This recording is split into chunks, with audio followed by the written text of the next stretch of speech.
Hi, and welcome back to another episode of Wellness Chronicles. My name is Pooja Patel. I'm a diabetes educator and registered nurse from Toronto, Canada. Now, this episode is going to be short and sweet, and it is geared specifically to those people who have type 2 diabetes and do take medications to manage their diabetes. Now, because Wellness Care and Wellness Chronicles is all about maintaining a healthy life in a sustainable, evidenced, research way possible, today I'm going to talk about how to manage your diabetes when you do take medications when you are sick, because sickness is inevitable. Who hasn't had a common cold? Who hasn't had the flu before?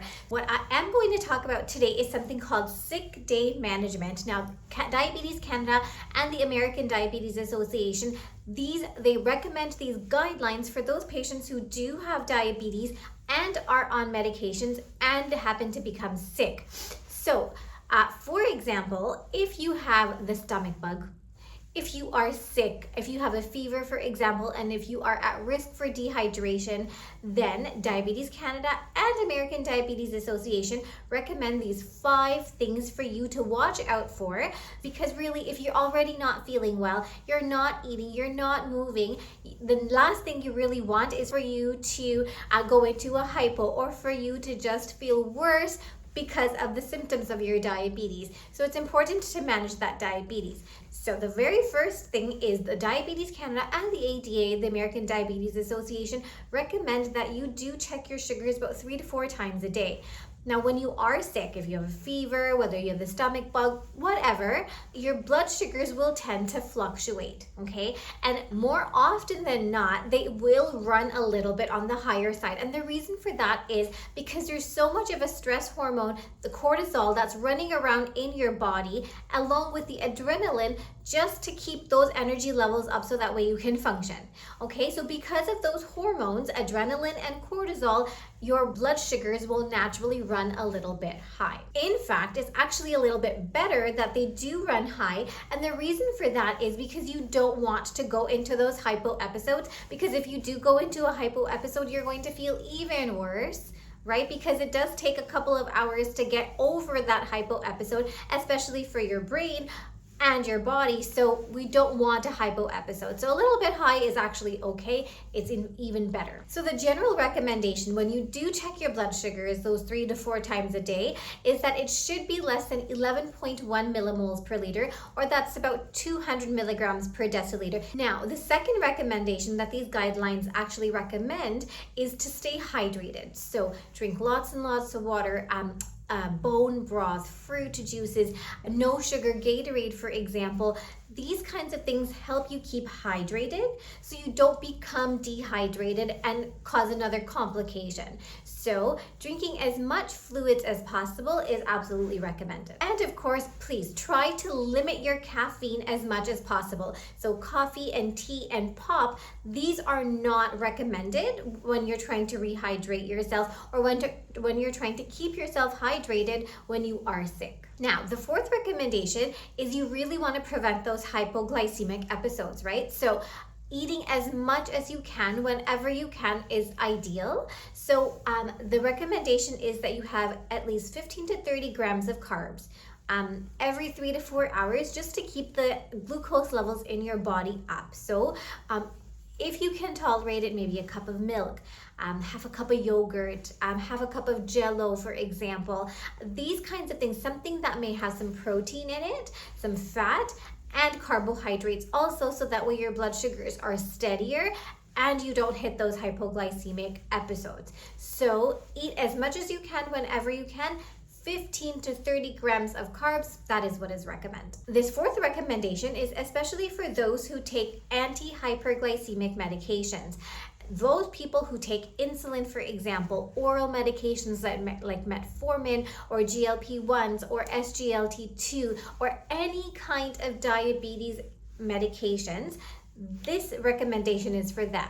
Now, if you feel like you might be dehydrated, you've been sick for more than 24 hours, you can't keep anything down, do you still take your insulin? Well, no, because your body doesn't need the insulin because you're not consuming extra sugar, you're not eating. So what is recommended is that you temporarily stop taking your insulin until you get better, because you don't want to end up in that hypoglycemic state. So that is the most important thing. There are other medications that actually make your pancreas secrete more insulin, and these are called insulin secretagogues. Medications like glycoside, glimepiride, glyburide, replicgonide, all of these medications, they should be held temporarily until you're feeling better and until you're eating a more regular diet as to what you were eating prior to you becoming sick. Other medications like your SGLT2 medications and your metformin. So your SGLT2 medications include canagliflozin, dapagliflozin, and pagliflozin. So these medications you should probably also hold temporarily until you feel better. Also, because they might send you into a hypoglycemic state because you are not eating. Additionally, other than anti-hyperglycemic medications, you should also consider staying away from any NSAIDs, so like your Advil or naproxen, something that you take as an anti-inflammatory for your joints, for example, if you have arthritis. Now, the fifth recommendation and the last recommendation is that if you really are not feeling better and it has been more than 24 hours, please go see your doctor. I know it could be a drag sometimes just to get ready and go to your doctor and get an appointment, but it is absolutely important to make sure that there are no other symptoms, and that way you are managing your illness in a most healthiest manner, and that way it's not going to impact your diabetes in the long term and the short term. So you really want to make sure that you go get yourself checked to make sure that nothing is going on. So that is it for this episode. Like I said, short and sweet.